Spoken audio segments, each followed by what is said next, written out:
Oh. Oh, yeah.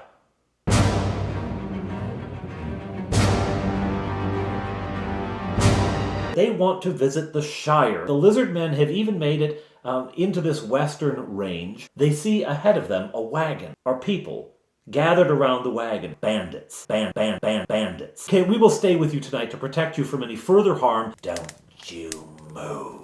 Tied up to a tree. They take the weapons, they take the money, and so here he comes. Did the lizard men attack you? My halflings are from Wisconsin.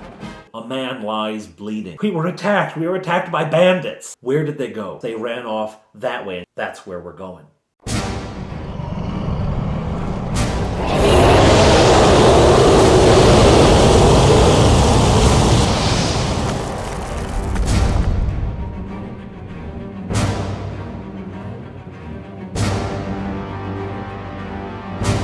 Hello everyone, I'm Father Aaron, and welcome to Dungeon Minister! Sorry for the wee pause there. It was Ash Wednesday, and then Lent began, and the lockdown was lifted for our church, so we were able to gather again, so, I got a little busy.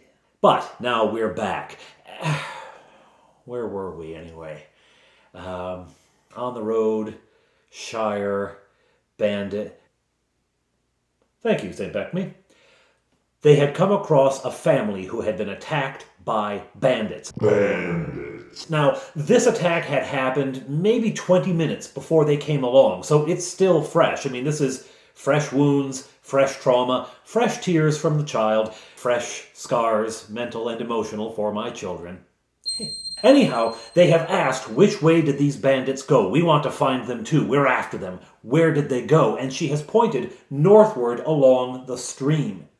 And they go to that side of the road to look for tracks, and they are plainly visible. Now, there is a light snow that has begun to fall, so they know they need to follow these tracks and follow them fast if they hope to catch these bandits. And in catching them, hopefully defeat them and recover their stolen stuff. Just as a reminder, they don't have their stuff.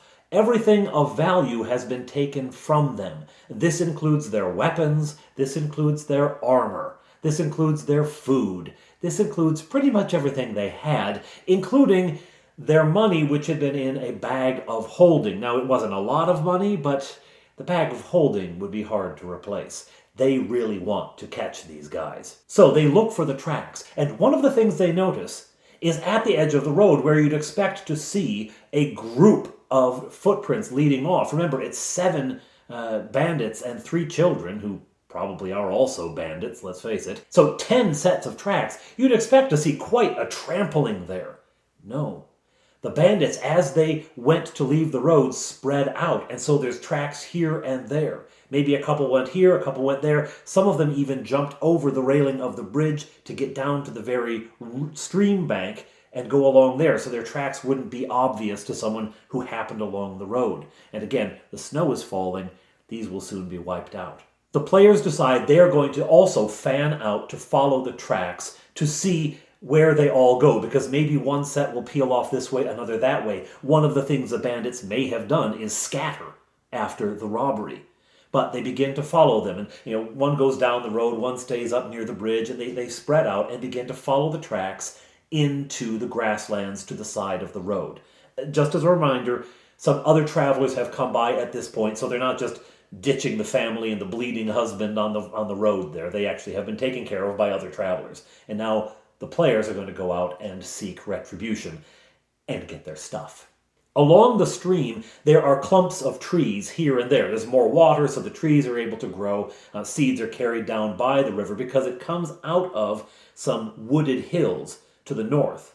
The hills up there are wooded, and of course seeds will get caught in the flow and get washed down, plant themselves in the bank, and so there's spotty clumps of trees up and down this bank. As they leave the roadside and head out into the grasslands, and it's not all easy walking because it's tall grass, right? And it's not a regular, well-used path. These bandits have clearly, gone on land that isn't normally used for travel. They scattered out to disguise where they're going and to make it harder to follow them. There's no clear-cut path from the road in. Later, however, the paths converge. Far from the road, where you couldn't just see it easily from traveling back and forth, the paths begin to converge. And along the side of the stream, there is a path. Now, it's snowing, and it has snowed for a while, so there's not a muddy trail that you could obviously follow, although the footprints, even with the falling snow, the footprints are still visible. But this path has been used quite a bit, and so whereas the grassland is long grass, and whereas there's trees and clumps of trees, and also grasses down to the stream, just in from the stream there's a path where there really isn't much long grass at all, and they figure, well, this is it. This is where they normally go, so they begin to follow it. Now, as they go, occasionally, they see the footprints leave the path and dodge into the woods. And so that, well, maybe there's a hideout here. Maybe they've got like a cave along the bank. Maybe in a clump of this trees. Maybe there's an entrance to an underground fort or something. Maybe there's fortresses just hidden in the clumps of trees. Some of them are thick enough. Maybe there's a little fortress in there. Maybe there's a little hideout. No. What the bandits have done is occasionally dodge off into the side, into the riverbank area, into the trees, simply to distract any pursuit, simply to send someone in the wrong way. Unfortunately, my guys, we got a Cub Scout and a Boy Scout, and they're really all about tracking, and so anytime I say the footprints leave the path, boom, they go, right? They don't even, boom, they're off the path. And so they're faffing around looking for things. They get distracted with that, and it puts the bandits further and further ahead of them, right? The tracks get more and more wiped out on the main path where the snow does hit. Anyhow, they keep following. They eventually figure out that this is a diversion. And, after 2 or 3 times, now when they see the tracks leave the path, they send someone running ahead to see if they rejoin, 50 feet, 60 feet up ahead, and they do, and so on they go.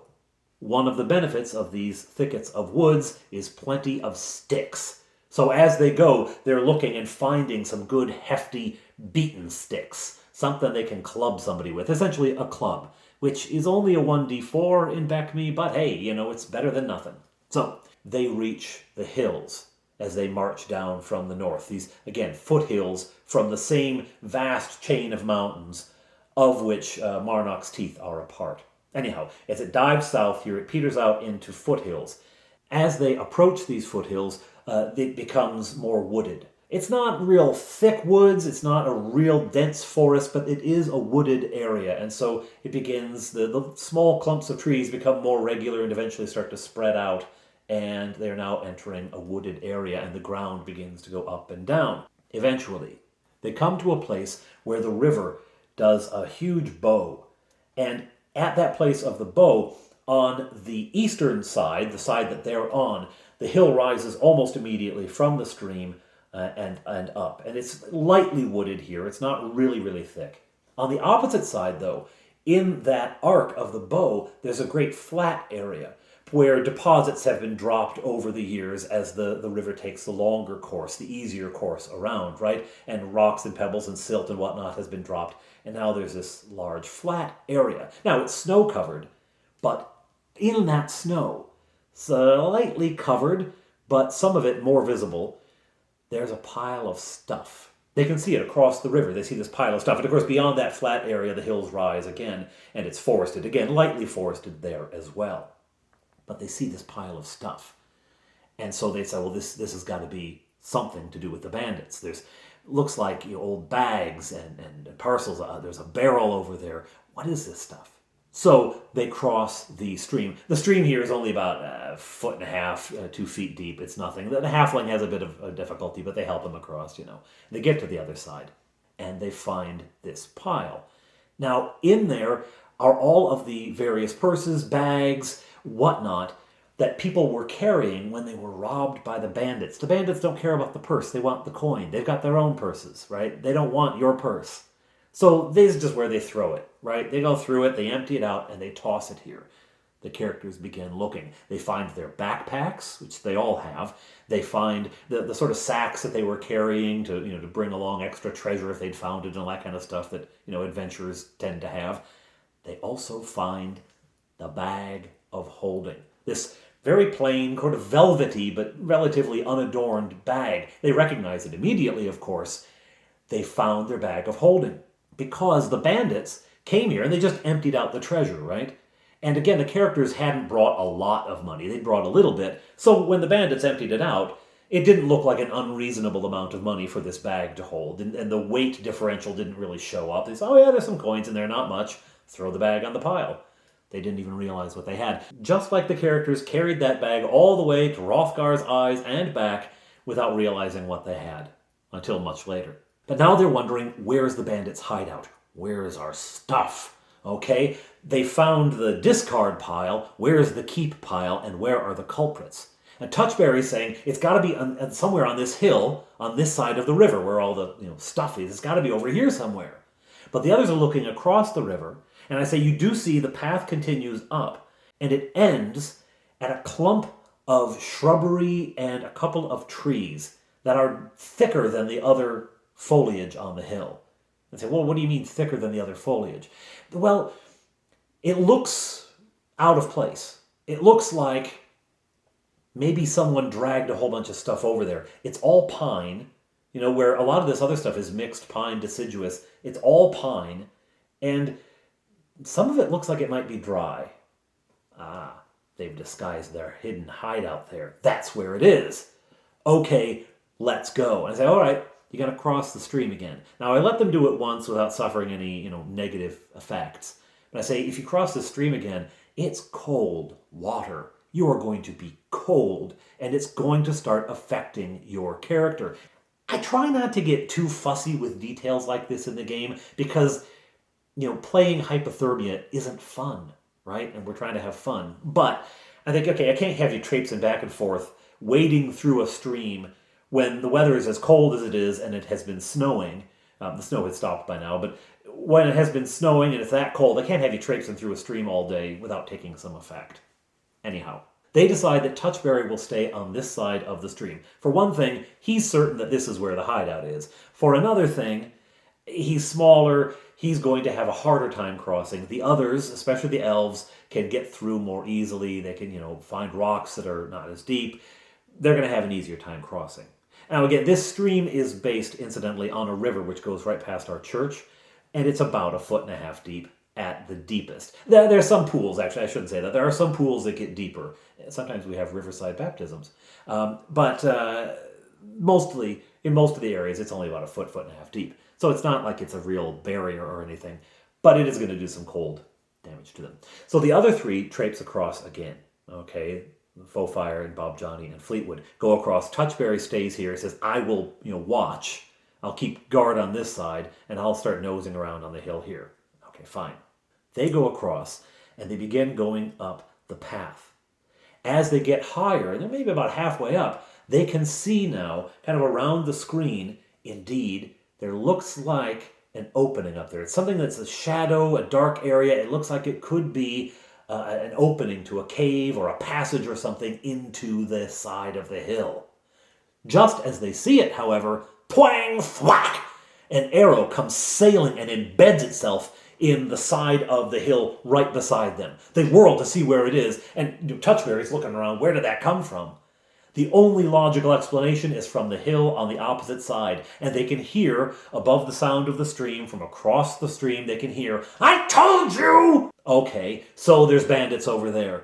And another arrow comes sailing, and this one hits Fleetwood. He takes 4 points of damage. Now, he's 3rd level. He has, somewhere in the 20s. It's 24 hit points. So this isn't going to kill him, but it certainly doesn't feel nice. They immediately retreat down this path. They realize, okay, they can clearly cover this path from over there. And they look at where they figure. They've seen the second arrow come because they were looking for it. They can figure around where they are in there, and they try to find a place which will be far enough back, which will be out of bowshot, unless the bandits reveal themselves, unless they come out of cover. Because again, the slopes of the hill have less trees on them than the crowns. The crowns are the most wooded. All right. So they back down the path a little ways. The bandits do not seem to know that Touchberry's there, and it could be because of the steepness of the hill, that he's at the bottom, they're looking out, and unless they get to the very edge, again, emerging from the densest forest, they can't see him unless they come right to the edge. And at any rate, they're tracking the three who were heading up to the cave. And the characters back out a little ways. until they feel pretty sure they're out of bow range. They don't want to disappear entirely because they want to be able to keep an eye on that cave. What they don't want is to get chased off, have the bandits leave the cave, take their stuff, and vamoose, right, in some other direction that they have to go tracking them again. So they back off a little ways, and they huddle and they talk, right? And meanwhile, Touchberry can hear things happening up above him now. He can hear the bandits are now talking to each other. He's close enough, and they're uncautious enough because their targets are now quite a ways away. They're talking amongst themselves. He can't understand what they're saying, but he can hear human voices up there. All right. Touchberry is angry. Of my boys, he was the one who took this all the hardest. He was the one most upset by the theft. And so he's going to have his revenge. He begins to go downstream to where the hill sort of, peters out down here. It was taken up by another ridge, but he comes around here and he's going to come up this side of the hill. While the bandits are looking the other way, he's going to come up and try to flank them. Fleetwood sees what he's doing and he says, look, I'm going to help Touchberry. Fleetwood heads across the river again. Now, I said that there had to be some effect to that. I slow his movement down, right? His feet are very cold. He's very frozen. He's not feeling very good. And so his movement is going to be at a slower rate. Fortunately, he wants to keep up with a halfling who already has a slower movement rate. Fine. It comes up, around him, and they confer quickly. All right, what are we going to do? What are we going to do? Touchberry says, well, this is what I'm going to do. You do what you want to do. I'm going to get those guys. Now, Touchberry, the halfling, they can sneak in the woods. Very difficult to find in the forest. And this comes from Tolkien, right? The hobbits could disappear when anyone was looking for them. So he starts creeping up through the forest, nice and quiet. Can't hear a thing. Can't hear a thing. He just melts into the forest, right? Fleetwood decides that what he'll do is a frontal attack, but again, with the steepness of the hill, he's hoping that he can get around underneath and come up on them relatively unawares, like he can surprise them. So cudgel in hand, he's doing that, trying to creep along this way. And he gets close to the crest before anyone notices him, all right? He gets close to the crest, and then they do sense his approach, right? And down the arrows come. One misses, one hits. He takes another, 2 or 3 points of damage, but he presses on. He's got enough hit points, he can take some more hits before it becomes a danger to him, so he's going to risk it. He's going to push ahead. Up he's coming. Finally, he's to the crest, and the bandits are there, bows in hand, right? They drop those, and then they pull out their weapons. They pull out Foefire's sword, and they pull out Touchberry's sword. They're also clothed in their armor. One of them is a woman and is wearing Bob Johnny's plate mail. That's the one who has Foefire's sword. Is wearing Bob Johnny's plate mail. The other one, a man, has squeezed himself uncomfortably into Fleetwood's own chainmail armor. It doesn't really fit him very well because it's made for an elf. He's a man. It's a little bulkier. The woman fits into the elven armor relatively well, though. She looks a little strange because she clearly isn't accustomed to wearing that much metal. But she's well armed and they begin to fight. It's not going well for Fleetwood. He's got a club. When he connects, which he does, it's only a 1d4. Now, the bandits are not high level. They're each just a one-hit dice opponent. But still, a club. He's dealing out, boom, you do 1 point of damage. Okay, so it's not going well for Fleetwood. He's doing his best, battling away, and getting pushed back and lower in hit points. Just about when he says, I've got to abandon this, this is no good, because I don't know what happened to Touchberry, Touchberry happens and plows into the side of the bandits, club swinging, a furious little ball of halfling rage crashes into them. The tide turns in the battle. The bandits think, that's it, we're out of here, and turn to run. But the halfling is fresh, and Fleetwood, although his movement is slowed, he's not wearing plate mail armor. He's not wearing any armor. So he's going faster than they are, even though, again, they're in armor, he's cold and all that kind of stuff. Still and all, because the bandits are encumbered, they rush off. Fleetwood and Touchberry pursue, and they catch them and beat them. I would like to say they showed mercy. I would like to say, as priests' kids, they showed mercy and just took them captive. I'd like to say that. Yeah. These bandits used the player's own weapons against them, clad themselves in the player's own armor. They're infuriated. The bows were their own bows that were shooting at them. Now, it was the short bows. They don't know where the dragon bow has gone. It was Touchberry and Fleetwood's own short bows. But they were infuriated. So, yeah, they didn't show any mercy. They clubbed them senseless and took their stuff back, right? So now, all of this commotion, Bob Johnny and Fofire have come over to see what's going on. Bob Johnny says, I'm keeping an eye on that cave. I'm not going to let it out of sight, but let's go over and see if we can help. But of course, by the time they get there, it's over anyway. Bob Johnny remains on guard at the edge of the woods, watching that side of the river where Fofire comes to see what's going on. They unburden the bandits of their ill-gotten gains and actually add a dagger to their hoard, which hadn't been theirs. It wasn't one of their daggers, but he's got it on him, so they'll take it. And they bring this back. Bob Johnny starts to get into his armor again. And they help him strap in and everything. I thought, all right, what do we do now? They're in there. They've got to know we're coming. They must have heard all of this. I mean, there's a club beating on someone in plate mail armor. It can be heard forever. Right? And there's only 2 of them here. There's only 2. So where's the rest? Down they go, back across the river, more cold feet. And again, this is slowing their movement. It's not going to end up being a big deal because, well, you'll see why. But they head up toward the cave, the opening. They get up there, and sure enough, a lot of the foliage that is around this entrance has been dragged in. It's things purposely put here to screen this entrance. Some of it looks like it was planted here to screen this entrance. I mean, it's in it like a nice little ring, a nice little arc, rather, right? As if it was put there specifically to hide this entrance. So this is not a recent thing. The opening is jagged. It looks like it had been a natural cave, and it goes back like that for maybe 5 or 10 feet. Then the floor evens out. The walls become straight. The ceiling becomes level. This is a worked passage. It was an existing cave that someone has expanded. Was it the bandits? I don't know. Do bandits do this kind of work? It looks like good, solid work. The truth is, I have no idea who made this hideout. I have no idea who made this passage. Someone in the past, for some reason, now lost. Maybe it was a hideout for someone at some point, someone with a little more money who could do things properly. Maybe it was a storage cache for an army. Maybe it was an underground lair for a wizard. Who knows? Who knows? The neat thing is there's all sorts of story possibilities here if we ever want to revisit it. As they make the transition from the rough cave to the smooth passage, I introduce these. This is the first time that I have used dungeon tiles or terrain of any kind in the game. I had made these tiles based on a video by Black Magic Craft, which is a great channel if you don't subscribe. If you're into terrain and using minis and things like that for your adventures, Black Magic Craft is great.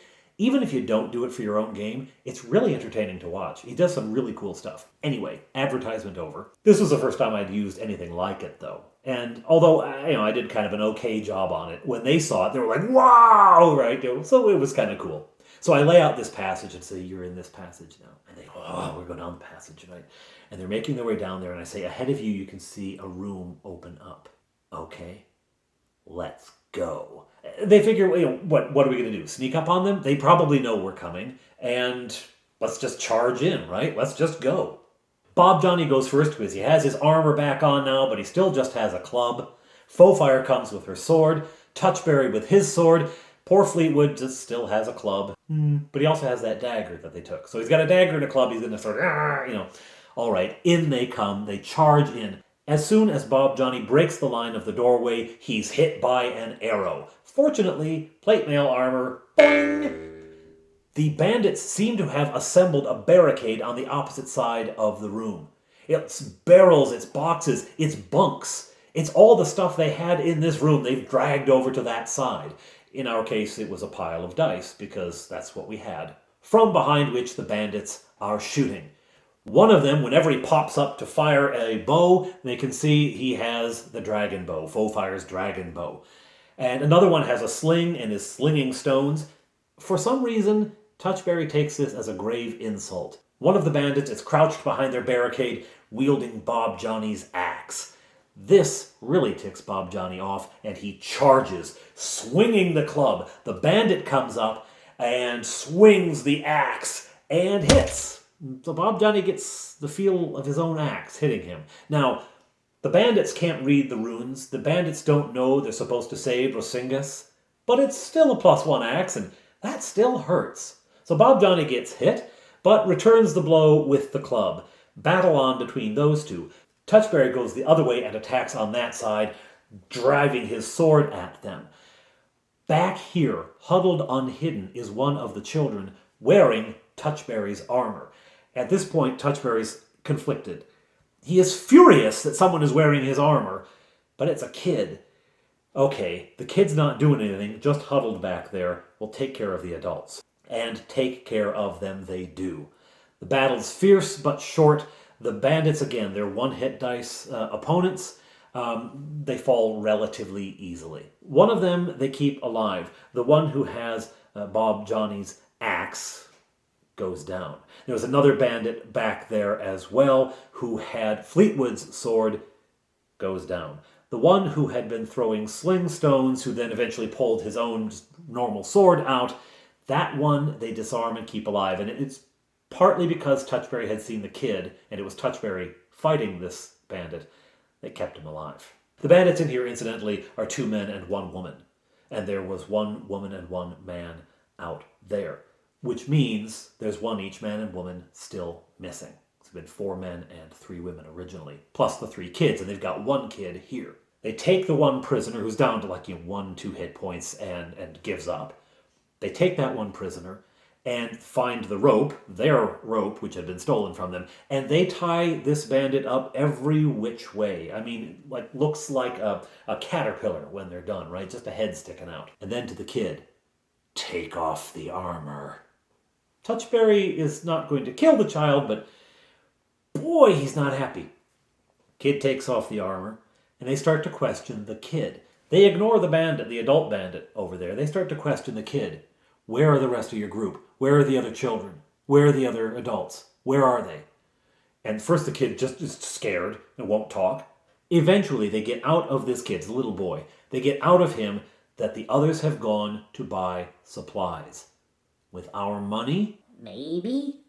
Now, is that true? Who knows? They don't know. They don't know whether to trust these guys. They don't know if anything they're saying is true or not, but they've got nothing else to go on. Which way did they go? How did they get there? There's another trail. There's another trail that goes through the woods, over the hills, and it ends up in the shire. Okay, fine. We'll check that out. Meanwhile, what do? They've got prisoners. What are they going to do?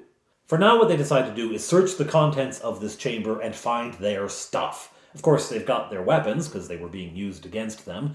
They do find Fofire's armor, which one of the bandits who was in here had been wearing, and of course, Touchberry's armor was on the kid, right? So they've recovered that. They find some other things that have been there. They do recover the spell books, which was a major worry for the elves, but they do recover the spell books, because, how do you sell a spell book in the Shire? Who's going to buy that, right? So they get all that. Now what do we do? What do we do with these prisoners? They decide they are going to follow the same path over the top, if it exists. They're going to follow that same path. That way, if the other bandits are coming back, they will meet them.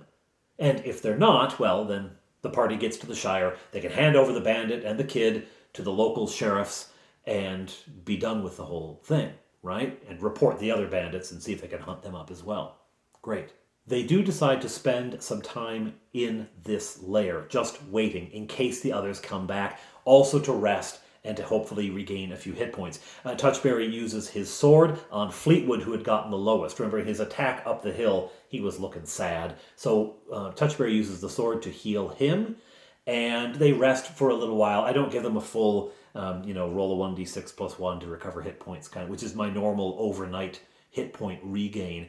I just award them all 2 hit points for a rest. It's probably a few hours they just rest. They don't sleep, but they hang out here. Okay. Now, you head out. No one has returned. Okay, no one has come back. I guess we gotta go. By the time they leave, it is late at night. There is a moon out, however. The snowfall has cleared off, the clouds are gone, and so it's bright enough to see, and they use that to navigate by. They come down the path, cross the stream, and climb up the opposite hill. And they're asking, where is this path? What's up there? Okay. And up they go. And they do find the path that the bandits said would be there. And the bandits are showing them where to go. They do find this path. They also find, however, just a little ways from where they fought the two archers on the top of the hill, a little ways from that, they find a pole sticking in the hill in a sort of a bare area. There's a clearing, and from there they can see down into the Shire. They can see the valley below. There's a sort of a clearing of trees and an open space where the path then dives down the hill. And right there is a pole with a red flag on the top of it. What's the red flag for? And at first the bandits don't want to talk. The kid doesn't want to talk. The bandits, no. Eventually they get out of them. It's a signal. Don't come back. There's trouble. Great. They're going to be harder to find now. Anyhow, down the path they go to the Shire. They walk all through the night. They're exhausted. The bandit is nearly dead. At some points, they're having to carry the child, right? Because the child's just asleep, right? But they walk all through the night. And at dawn, they come down into the valley of the Shire. And they approach a village. It's not on the main map. It's a real small village. And shock everyone, right? The halflings are bustling about doing their regular morning whatever, getting ready for their day. And into the village walks this party. What on earth? And, the blood and the grime on these people. What on earth is this? These things don't happen in the Shire again. You're talking about a small Wisconsin town, all right? Okay? Yeah, and so this sort of stuff doesn't just happen. But in they walk, and a whole buzz of news. What's going on? And they tell them, and they say, and by the way, we're famished. Do you have any food? Again, ask a halfling for food. They begin to ravenously devour some food while a couple of the farmers keep watch over this bandit and the child. Incidentally, some of the people here know Touchberry's family. They don't recognize him specifically, but they know his family. Oh, yeah, you come up from there, up north, don't you there? And so, okay. Eventually, a sheriff shows up. The Shire is divided up into areas covered by a sheriff, someone who's just sort of in charge of keeping things orderly and safety and whatnot. They do have some paramilitary role as well, but here he is just sort of as the local sheriff. The sheriff takes these prisoners to the nearest large town, which is Clunavodaj, which I'm sure I'm mispronouncing. But anyway, takes them to Clunavodaj and to the local town hall, which has in it some cells, usually used for halflings who've gotten a little too drunk and need to sober up, but now holding two bandits. The party goes with as well and reports to the sheriffs there as well, higher up in the ranks, reports to them the fact that there's bandits somewhere about. An investigation is launched. The sheriffs of the Shire begin going to all the stores about, has anyone seen a group, a man and a woman and two children coming in to buy supplies? Have you seen this? The investigation starts. But that's now out of the party's hands. It's none of their business anymore. The local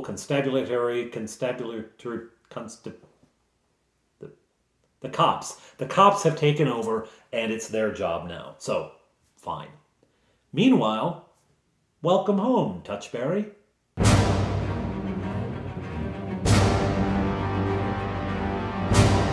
Did I give up horns for Lent? No. Okay.